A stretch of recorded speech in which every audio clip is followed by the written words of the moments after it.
Line's good. Never on! Whoa. Hard! Hardly. Come on, Brent. Line's good. Got real close. I hear high, right? Try and hit 2/3. Have they saved it for her? Yes, they have. Ooh, welcome to Game of Stones, everybody. I am Sean Graham. Scott, alongside as always. Hello, Scott. Sean, I'm really glad I'm not the editor of this episode, unless I am and I don't know it yet. But you just made a huge banging noise right there at the start of our recording. And Yep. I guess it's not that hard to cut out one little banging sound. But you tell me. You got to get psyched, man. I was banging the tail, get psyched, a little like, let's let just a little bit of that. Like, let's get going.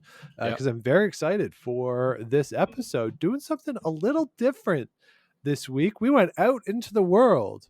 Normally, Scott, we stay very isolated and protected here in our respective home studios. You over there in the west part of Ottawa, me here downtown.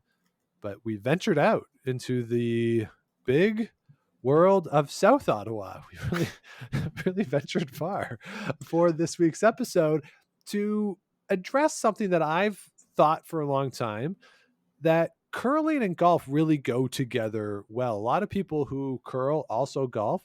Certainly the same is true of hockey, that a lot of people who play hockey golf as well. And part of it, I think, is the seasonality, certainly, that curling, for the most part, at least in Canada, is an exclusively winter activity, and summer, again, in Canada, an exclusively summer activity. So those things go together. And in the shoulder seasons, usually it's the retired folks who will come in for a night game at the curling club and talk about how they played golf that afternoon and are now here to curl.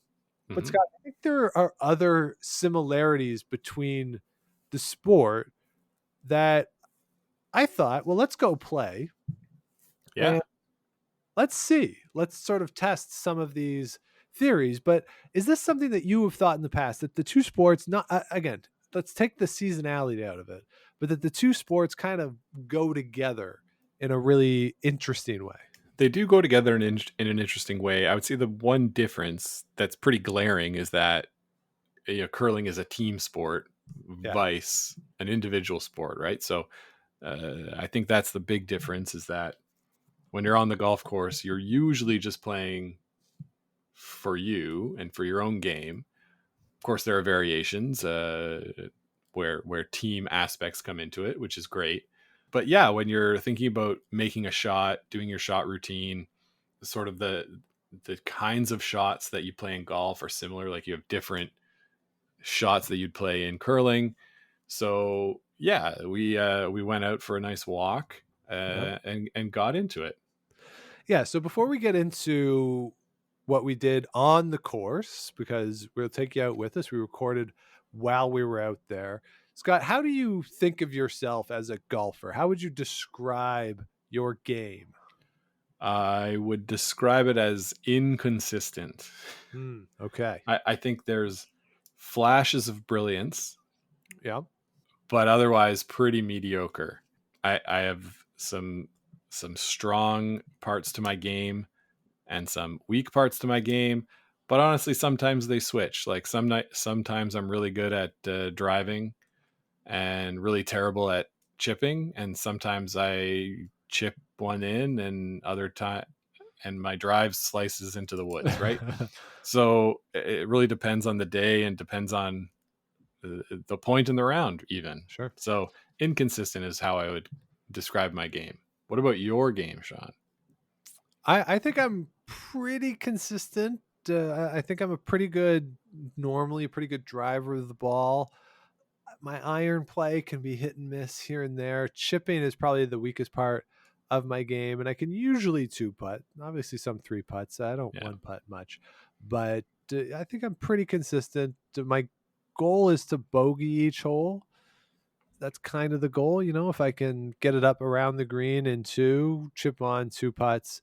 That's kind of what I'm going for. If I can get it on the green and 2-putt, obviously that's great. Or hell, a birdie here or there is always fun. But yeah, I think I tend to be a bogey golfer. So my target score, assuming a par 72, which most courses around here are a par 72, if I can break 90, I feel good. So that's kind of my goal when I go out. But yeah, do you have a target score that you're aiming for when you step onto that first tee? I'm aiming for under 100. So Okay. 90 would be great. I think I've shot 88 a couple of times, but like usually around 90 is where I end up, 90 to 100. Okay. But under 100 is my goal. Yeah, and I think my low score is 80 that I ever shot on a par 72. I shot like a 77 once, but it was on a par like 66 or something. Like, it was really weird. But so I don't really count it. But on a par 72, it was an 80, and I feel like I should have broke 80 that day. Lest a terrible break, but we won't get into that. So compared to curling, are you a better golfer or curler? Where do you have more confidence? In curling for me. Yeah, I think For me you? too, actually. Yeah, probably the same. A little more confidence. Curling, I think it's probably just because we do it more. Right? I don't Yeah. play golf all that much. In part, I don't have a car, so getting out to a course is difficult for me. And curling, I do it twice a week in the wintertime. So just on balance of what I do more often. So what we did, we went down to Falcon Ridge Golf Course, not a paid ad, I just like it. So we went down and played in the evening, and we just go through the round and test some of the theories. So we'll take you with us. We recorded while we were out there, and this course is really interestingly structured. The front 9 is kind of wide open. Second 9, really tight shots that you can't hit full driver on some of the tee shots. So it turns from pretty average difficulty to very difficult in the back 9. So it gives you a wide variety of shots. So I really like it. And the price point is pretty good if you're playing in the late afternoon. So we went down to Falcon Ridge, and here we are as we get set for the opening hole. All right, so just walking to the first tee and wondering, Scott, compare your warm-up for curling to golf. Like, what's the difference in terms of when you get to the club versus when you get to the course, and how do you like to get yourself ready to play? Well, Sean, we got to the course about 15 minutes before our tee time today, so maybe not the best example, but for curling, I like to get there about 30 minutes before. I do a bit more involved stretching with curling just because of the muscles I use. So for golf, though, just grip it and rip it, man. No sense. Who cares? You know, warm yourself up, sure, you can, but I find for curling, it's much more important. Yeah, I find too what I like to warm up is different. So before a curling match, I like to kind of get the legs going a bit more. You know, like do some leg raises, or really just get the knees mostly going, get them feeling good.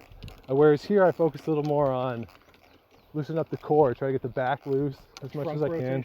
Yeah, you know, as Tiger says, you got to be prepared to activate those glutes. Yeah. So try to get that going. So Scott, how do you compare to, now that we're walking to that first tee, as I said, the first tee shot versus that first shot when you are curling? Because it can be a lot of different things.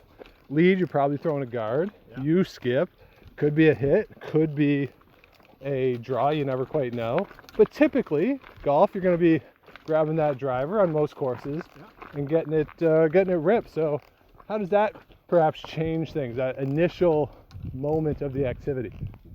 Well, since you know better what you're doing right away, then it's easier to prepare your mindset, right, for that first shot. And I don't know, I really like getting out that driver and hitting it hard, that first one. So when it's curling, though, you're right, it could be anything, so you have to be a bit more prepared. Yeah, it makes it a little bit harder. So here we are, we're at the tee, and let's get it going. Oh boy, that'd be good.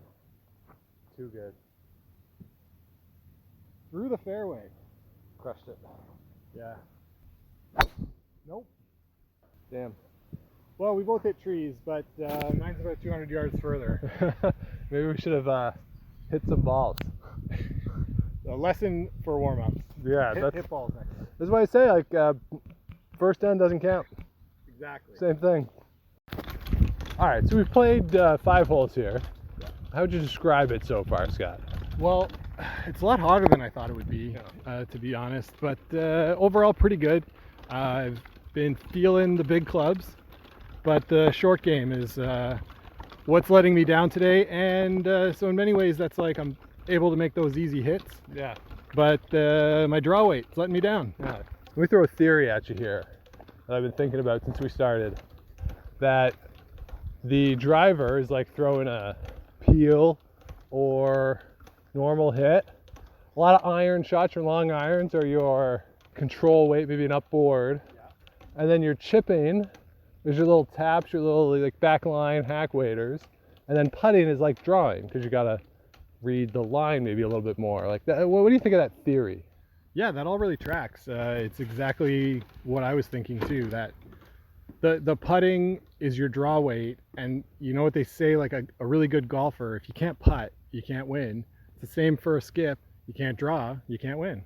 Exactly. And thus far, I've been okay-ish putting. I've been pretty consistent. Parred the first one, bogeys everything else. Just got to be a little better on the irons for me so far. I think tee shot's been okay. Scuffed a few irons, got to get them close. So let's see how we do here. All right, so like in golf or like in curling, there are like pivot points, shots that you can remember. So I have a putt here for a par that if I make it, I think I'll feel really good. If I miss it, I will be devastated. Similar to, when you have like that draw for a third point, like I'm okay with a bogey here, but if I make it, I'll feel a lot better. So like if you score 2, you feel good, but a draw for 3 is even better. So that's what this is like.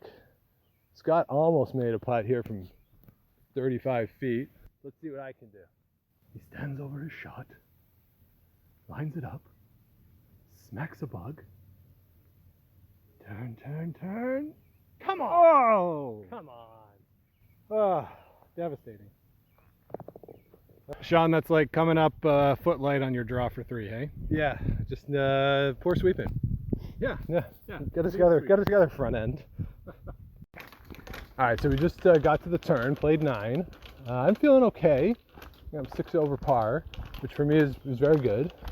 Scott, what are you at? More than that, Okay. but honestly, just a couple of blow-up holes. Otherwise, pretty good. Probably, I have a 1-7 and 1-8.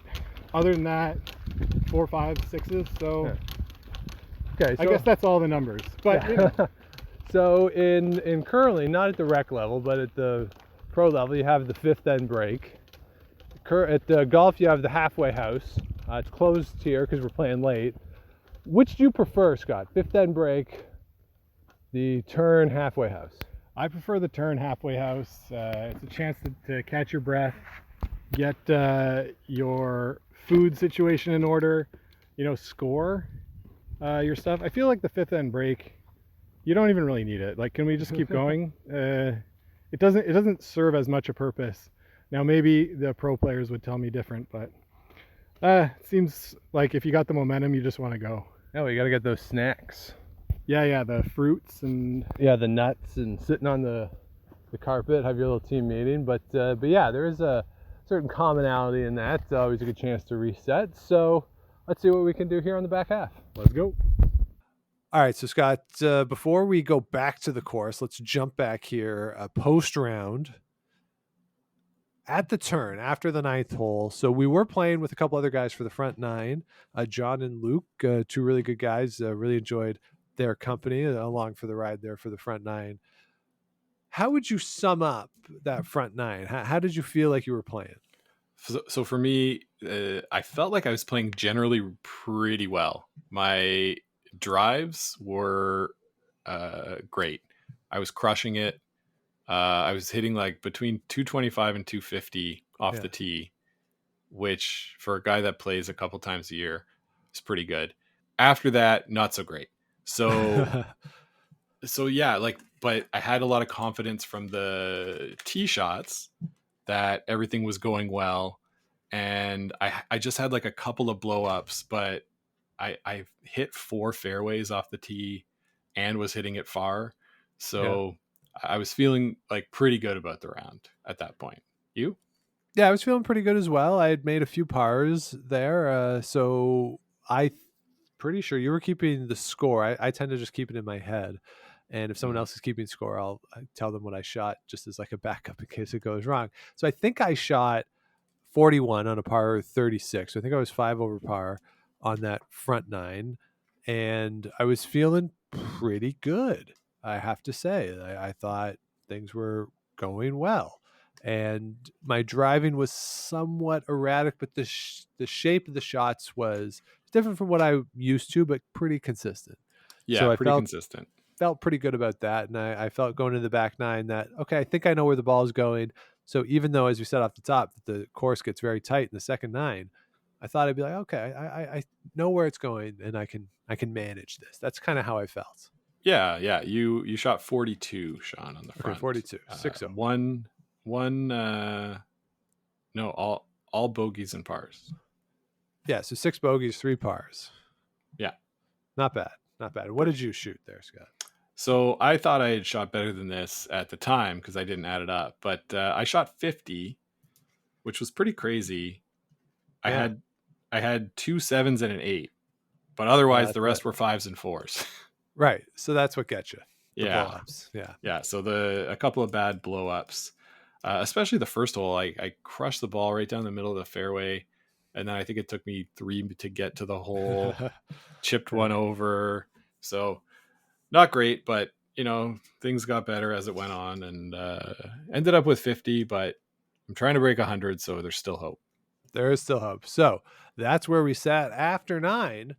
Let's see what happened on the back half. All right, so one of the things we talk about a lot, Scott, curling is the pre-shot routine. And everyone has one. Some people's are way too long, but certainly in golf it's the same. So what is your pre-shot routine, and how does it compare to your curling pre-shot routine? I think they're pretty similar, Sean. I tend to not have much of one because I'm very conscious of playing quickly, as we talk about with curling. And so when it comes to golf, I'm a get up, address the ball, maybe 1 or 2 practice swings, and then let's go. Just hit it, move on to the next. Ready golf, that's my motto. Yeah, I'm the same. A couple quick practice swings, and just get up and hit it.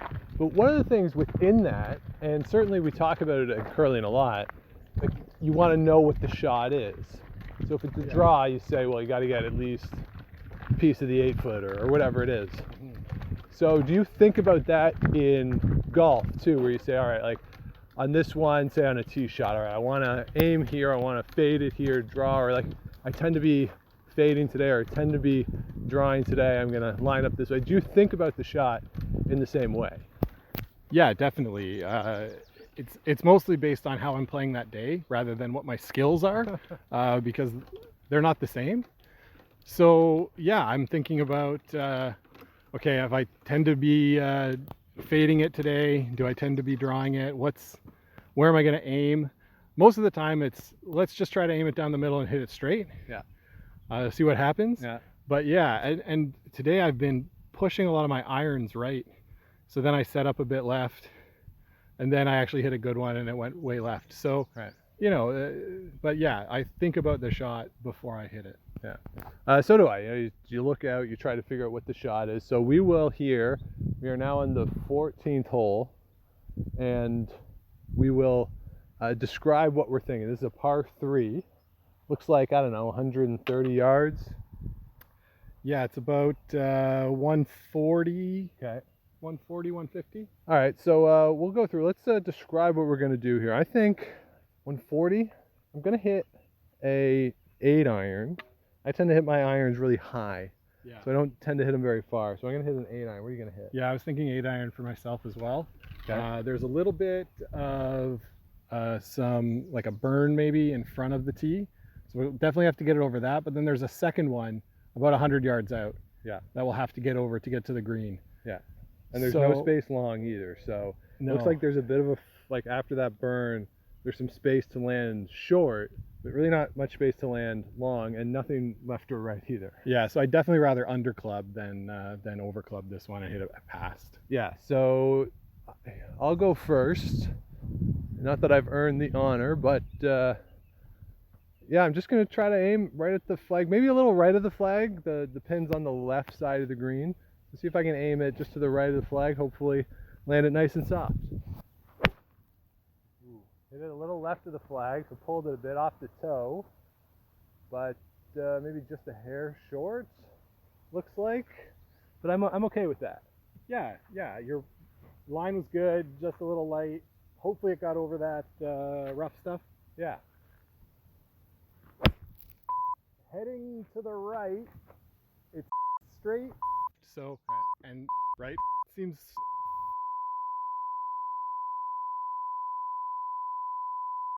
But it's okay, there's a bit of space there to land it. It's the same thing I've been doing all day, pushing that iron right. Yeah, so neither are great here. The green was never in trouble. Never.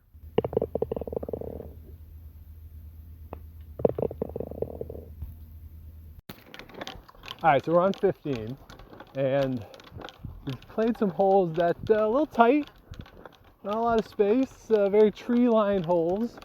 And Scott, one of the things I've realized with that is, yes, at curling you bring your own equipment, but there's also equipment provided.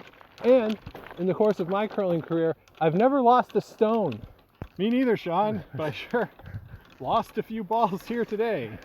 Yeah, so, you know, in curling, when the stone goes out of play, you just grab it and put it to the back of the boards. Here, when a ball's out of play, it's gone. It's gone, and you gotta fish into your bag for another one. And hopefully you find as many as you lose along the way. You know, that sort of evens out the karma of golf. But, but yeah, it sucks when you can't find it. Yeah, for a while today we were plus. Yes. But now, not. So yeah, just another little difference there between the two sports. And well, let's see if we can fix this. Start hitting them straight again. Yeah, it's a little more open these last couple holes. Yeah. So we've been hitting them straight. Yours was straight the last one, so we'll keep that going. Let's do it. So far in this round, it's been very hot for a while, bright, sunny. Then the clouds came in, cool, a lot of wind. That was brief. And then it's kind of settled into a pleasant evening. So Scott, it kind of speaks to the conditions you can get at golf. Certainly conditions matter in curling. If it's really humid outside, it can change the ice. Similarly, if it's very dry outside, it can change the ice a little bit. But certainly in golf, a little different when we're talking about conditions. Yeah, absolutely. It's something that for me, I really like more about curling. It's very predictable what I'm going to wear to curling. It doesn't change too often week to week. You know, I got the same pants, maybe a different shirt, different sweater, but it's some combination of that. Whereas today, my goodness, like at the beginning of the round, it was super muggy, really sunny and hot, sweating a lot. And then, like you say, it cooled off. Might have been nice to have some long sleeves. And now with the bugs have come out as it's twilight. They're eating me alive, Sean. It's really terrible. So, and the other thing is, if you play during the day, it's sunny and hot. You gotta wear all that sunscreen. I don't have a lot of natural protection in that area, so yeah, I'll take the controlled climate of the curling rink over the golf course. Yes, I agree. It's much more pleasant when you know exactly what to expect, you know how to dress. It's easier in that regard. And yeah, no bugs, no sand in the curling club either, unless something has gone horribly wrong. So we have 3 holes left to go. The back 9 has not been very good compared to the front 9, but as with curling, I always want to finish strong, finish with a make, and so that you can get to the bar and enjoy yourself. So last hole coming up here, it's the 18th. Losing light, it's actually 9:15 here in the nation's capital. Beautiful thing about this time of year, 9:15, still just enough light to see for one hole. It's got not going so great here on the back 9. And in curling, when it's not going so great, you just shake hands and give it up. And I guess you could just walk off the course. but you're really far away from the clubhouse in some places, like this course. So you kind of got to see it through. Yeah, we gotta finish it out because you're right. We have to walk this way anyway. We might as well hit some balls while we're doing it. Oh man, this is another long one. So big par 4. Let's get the sticks out and grip and rip. Let's do it. Rule is on the last one. Hit till you're happy. Oh yeah. Oh yeah. Go in. Go in. Go in. Yeah! Ah, Hey! boy, Scotty. Chip in. Chip in for a birdie? Par. Par. Ah, boy. Well, one of the things that's the same, curling golf, and with a hearty handshake. Well played, Scotty. Enjoyed it? Bud. Well Yeah. done. Well, let's get a beer. Let's do it.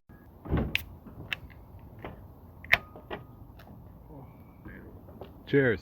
Cheers. All right, so we're back in studio. Scott, the back 9 did not go as well as the front 9 did, despite my confidence, perhaps our confidence, that we could manage the rather tight back 9. Did not go too well. I lost a bunch of balls, lots of penalty strokes for me, and just to top it off, a lot of standing water back there. So the Mosquitoes got their fill of the two of us. So the back 9 was it was a tough slog there to get through. No, definitely brutal. The back 9. I think it was the 10th tee that we just, feeling confident with our driving. And you told me, oh, Scott, you can't hit driver. You have to hit an iron because it's too narrow and your driver will go too far. You'd hit it It'll too go far. It wasn't that it was through. too narrow. It's that if you hit it 250 yards or 225 yards, you're in the trees because it's through the fairway. Yeah, because it's through the fairway. So, and I was not, I did not hit a good one. I lost the ball anyway. Yeah, it ended up being bad. On the second hole, on 11, Sean, I said, forget this. I am going to hit my driver. And I hit it through the fairway again. Yeah, So you did. it was a bit of a longer hole, but it was just like a slight dog leg. And I just powered it way too far. Yeah, it really went off the rails. I think on 14 or 15, it was a par 5. That was the only hole I think I played well on the back 9. I don't think I parred it, but I hit a good tee shot. I hit a good second shot. The chip was okay, but just a little off the green, and I wasn't able to get up and in. But for the most part, it was just it was a real struggle there. So I shot 42 on the front. I felt pretty good about being able to break 90 after that. Yeah. But I don't think I did. No, Sean, you didn't. You ended up with 48, so 90 on the dot. You're right. You did play well on that par 5. For me, the 13th hole, a par 4 where I hit the fairway and the green, ended up with a 5, thanks to a great 3-putt. That was my best hole, but overall pretty bad again. And I had 53 on the back, so 103 total. And 103 is roughly the number of mosquito bites that I found on my arms and legs today. Yeah, it was really bad with the mosquitoes out there at Falcon Ridge. So if you're going to play, again, I really do like the course. The middle of the day might be good because the back 9, you do get a lot of shade. Yeah, back there. Yeah. The mosquitoes aren't really out in the middle of the day. But yeah, the dusk was a little tough to get through. But nobody else was out there, so we were able to zoom through. Luke and John did not join us for the back half. They were only scheduled to play the front 9, as John told us on the opening tee. I'm old and can only play 9. So fair enough. So there you go. So Scott, I enjoyed the day, even though the back half kind of went off the rails. I had a lot of fun. First time out this season. And I think, based on what we talked about while we were out there, that there's a lot of similarities between the two games, that there's strategic elements to both. There's understanding the conditions, the situation you're in. There's a variety of shots that you have to play, both soft shots and more big shots, like a lot of weight. So you can have max effort, you can have like minimum effort, but both of those go a long way towards success. And for as much as, yes, curling, as you said at the start, is a team game versus an individual sport, to a certain extent, there's a lot of individuality within curling as well. Not quite to the same extent as, say, baseball is an individual sport within a team sport. Yeah. But to a certain extent, there's some individuality with curling in terms of throwing the shot in that. So I really do think there's a lot of similarities. Again, take out the seasonality, which is obvious here in Canada. There's a lot that a lot of qualities, a lot of processes that apply to both sports. No doubt, Sean. No doubt. It's a lot clearer to me now after we did that exercise than when you suggested this back a few months ago. So yeah, no, I agree. I'm interested though to hear from the listeners. What other sports do you think have some sort of corollary with curling? How so? Because Sean, it would be fun for you and me to go out and try those sports and see what it's like. Yeah. So if you want us to do something else like this with a different sport, the only thing I will say definitively that we will not do like this is marathon running. Yeah, no, definitely not. We're not doing that. But other sports we might do. So do let us know if there are other sports that you think fit in with curling that complement each other very well. We can give them a try on a future episode.